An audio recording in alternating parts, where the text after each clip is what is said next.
Hello दोस्तों, आप सभी का स्वागत है अपने इस यूट्यूब चैनल पर। रिसेंटली मेरे पास एक फरमाइश आई थी कि लहसुन के फायदे और नुकसान के ऊपर एक वीडियो हो जाए, तो आपकी रिक्वेस्ट पर ये रहा वीडियो। फायदे और नुकसान जानेंगे इस वीडियो के माध्यम से, तो वीडियो के साथ बने रहना है। शेयर जरूर करें, लाइक जरूर करें। यदि फर्स्ट टाइम मुझे देख रहे हैं तो चैनल को सब्सक्राइब करना ना भूलें और नोटिफिकेशन ऑन कर लेना आने वाले अगले वीडियोस के नोटिफिकेशन प्राप्त करने को। अब देखिए, लहसुन जिसको हम गार्लिक बोलते हैं, इसके पीछे भारत में खास तौर से बहुत सारी मान्यताएं हैं। कुछ धार्मिक मान्यताएं भी हैं जिसके कारण से इसको वर्जित श्रेणी में रखा गया है। इसको तामसिक पदार्थ बोला गया है। तमस जो कि उत्तेजना पैदा करती है, कामोत्तेजना भी पैदा करती है और कहीं कहीं गुस्सा भी दिलवाती है। तो इसको उत्तेजित श्रेणी में रखते हुए इसको वर्जित रखा गया। बहुत सारे भारतीय घरों में तो इसका सेवन भी बिल्कुल वर्जित है। उन घरों में यदि लहसुन लेकर भी आ गए ना तो झगड़ा हो जाएगा। यदि लहसुन की सब्जी में महक आ जाए तो वह उस खाने को त्याग देते हैं। ऐसा ही एक घर है, वो है मेरा। मेरे भी घर में लहसुन बिल्कुल वर्जित है, हम लोग लहसुन नहीं खाते। लेकिन ऐसा नहीं है दोस्तों कि मैं बिल्कुल ही नहीं खाता। कभी कभी इसको औषधि के रूप में मैं भी खा लेता हूँ। तो ऐसा नहीं है कि आप इसको खा लेंगे तो कुछ हो जाएगा या फिर भगवान नाराज हो जाएंगे, ऐसा कुछ भी नहीं है। सिर्फ ये एक भाव है, क्योंकि खाना एक इंटेलिजेंस का रूप है। कभी कभी औषधि के रूप में लेते हैं ना तो कोई भी नुकसान नहीं है, क्योंकि इसके बहुत सारे गुण भी हैं। अब आप देखिए, इसको ना पाताल का पदार्थ भी बोला गया है, क्योंकि ये धरती में उल्टा उगता है। और जितनी भी उल्टी उगने वाली चीजें हैं धार्मिक मान्यताओं के अनुसार वो भी वर्जित हैं। बोला गया कि जो भी आकाशीय वृक्ष या पौधे हैं उनसे प्राप्त होने वाले फल या सब्जी का ही सेवन करें, बाकी को छोड़ दें। लेकिन पूर्ति कैसे होगी दोस्तों? अब प्याज भी धरती के नीचे ही उगती है, आलू भी तो जो सब्जियों का राजा है वो भी तो धरती के नीचे उग रहा है। तो भारत में सबसे ज्यादा सेवन भी आलू का ही होता है। तो दोस्तों, आप इस चिंता में बिल्कुल भी ना पड़ें। इसको आप नियमित भी खा सकते हैं, लेकिन इसकी क्वांटिटी कम। जैसे कि एक गोली खाते हैं ना तो 10 गोली तो नहीं खा लेते रोग को ठीक करने के लिए। एक गोली यानी लहसुन की एक पांख, इससे ज्यादा नहीं। अब देखिए, यहाँ पर मैं बहुत सारे इसके गुण बताऊंगा, फायदे बताऊंगा, नुकसान भी बताऊंगा। सबसे पहले इन चारों को देखते हैं। दिल के लिए फायदेमंद है। उच्च रक्तचाप में कमी, शुगर जिसको मधुमेह बोलते हैं, इसमें कमी और कोलेस्ट्रॉल में भी कमी। इंग्लिश में आप यहाँ पर पढ़ सकते हैं, good for heart, lowers blood pressure, diabetes control, low cholesterol. अब इन चारों के ऊपर मैं बात करता हूँ। देखिए, यदि कोई व्यक्ति हृदय रोगी हो चुका है, जिसको कोई हार्ट अटैक पड़ चुका हो या फिर कंजेस्टिव हार्ट फेलियर हो चुका हो या पुल्मोनरी डिजीज हो या फिर कंजेनिटल डिजीज हो, बहुत सारे हार्ट से रिलेटेड डिजीज हैं, डायबिटीज हो या हाई बीपी का शिकार हो, इन सभी के लिए ये बहुत ही गुणकारी एक चीज है। और डॉक्टर भी सजेस्ट करते हैं रोगी को कि आप सुबह सुबह खाली पेट लहसुन की फांक, जिसको आप या तो कच्चा ही निगल जाएं या चबा चबा के खा जाएं, 2 से 3 फांक जरूर सेवन करें खाली पेट। तो ये रोगियों को सजेस्टेड होता है। क्योंकि देखिए, दिल को कैसे मजबूत रखता है? दिल को सबसे ज्यादा नुकसान बैड कोलेस्ट्रॉल से है। ये बैड कोलेस्ट्रॉल को घटाता है। हालांकि रिसर्च असहमति जताती है, लेकिन ये करता भी है बैड कोलेस्ट्रॉल को कम। साथ में उच्च रक्तचाप यानी हाई बीपी। अब हाई बीपी होगा तो डायस्ट्रोल और सिस्टोल भी बढ़ेगा, है ना? तो उसको ज्यादा काम करना पड़ेगा दिल को। तो इसमें कंट्रोल कैसे किया जाए? इसके अंदर होता है मौजूद सल्फर, और सल्फर हेल्प करता है बीपी को कंट्रोल करने में। तो ये भी कंट्रोल में आना चालू होता है। साथ में देखिए, डायबिटीज मेलाइटस, इसकी टाइप 1 और टाइप 2 होती है। देखिए, इसके अंदर ऐसा कंटेंट है जो कि इंसुलिन के लेवल को बढ़ाता है, प्राकृतिक रूप से ग्लूकोज के लेवल को घटाता है, साथ में ट्राइग्लिसराइड को भी घटाता है, जो कि रिक्वायर्ड नहीं है। क्योंकि ग्लूकोज ज्यादा होने से फिर सेल्स की डेडनिंग स्टार्ट होगी, हाइपरट्रॉफिक हो जाएगी उसकी शेप, ग्लाइसीमिया होता है। तो इससे बचाव के लिए आप इसका नियमित सेवन, लेकिन इसमें कच्चा करना है। और कच्चे में आपको मैं एक सजेशन और भी दे सकता हूँ, क्योंकि बहुत सारे लोगों को इसकी गंध पसंद नहीं होती। अब मजबूरी है तो सटकना पड़ेगा, गंध नहीं अच्छी लग रही है, उल्टी हो जाएगी इस चक्कर में। तो ऐसे में आप शहद लें और इसको, लहसुन को अच्छे से इसका छिलका साफ करके पूरा पानी में अच्छे से धोकर शहद में डुबोकर रख दें, एक डब्बी तैयार कर लें और रोज 1 से 2 या 3 फांक आप कच्चे इसको ले जाएं खाली पेट। तो ये आपको देखना बहुत ही ज्यादा फायदा पहुंचाएगा। साथ में ये कोलेस्ट्रॉल को कम करता है, जैसे मैंने बताया। संक्रमण से बचाव यानी कि प्रिवेंट फ्रॉम इन्फेक्शन। अब देखिए, जो ये लहसुन है ये एंटी बैक्टीरियल भी होता है, एंटीबायोटिक भी होता है, एंटी वायरल भी होता है, एंटीऑक्सीडेंट भी होता है। तो ये बहुत सारे लोगों का एंटी है, यानी कि विरोधी है। इन्फेक्शन हो जाए तो उसका भी विरोधी है।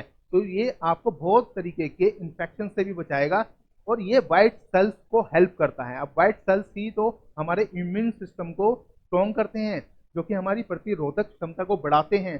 तो ये ज़्यादा होगी तो आप इन्फेक्शन से भी लड़ पाएंगे। तो यहाँ पर आपको लहसुन बहुत फायदा करेगा। सर्दी जुकाम बुखार में राहत, relief in cold flu and fever.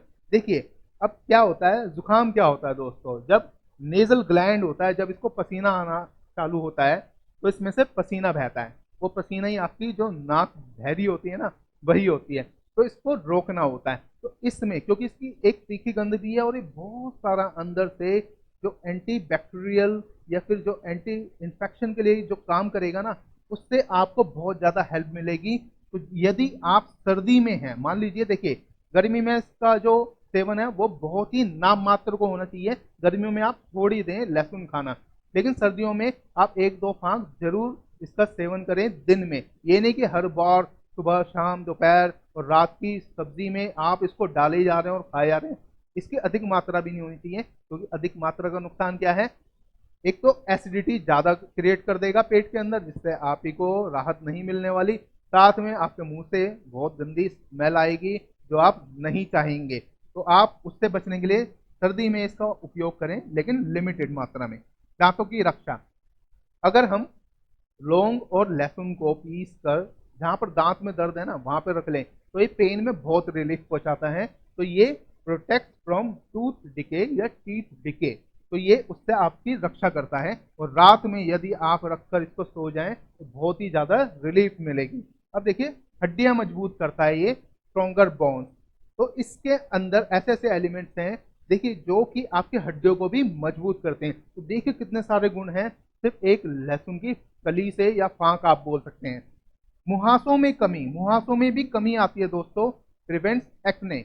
अब देखिए बहुत सारे लोग परेशान होते हैं, जो यंगर एज है वो तो बहुत ज़्यादा दुखी होती है, उनके चेहरे पे बहुत सारे मुहासे होते हैं। अब उसको जवानी की श्रेणी में भी ले जाते हैं, लेकिन दोस्तों इसको कंट्रोल में लाया जा सकता है, क्योंकि इस ये एंटीबायोटिक भी है, जो कि आपके जो ये बैक्टीरिया हैं इनको खत्म करेगा अंदर से धीरे धीरे। तो आप इसको उपयोग में लाएं, इससे देखना आपको बहुत ज्यादा राहत मिलेगी मुहासों से और ये घटना चालू हो जाएंगे।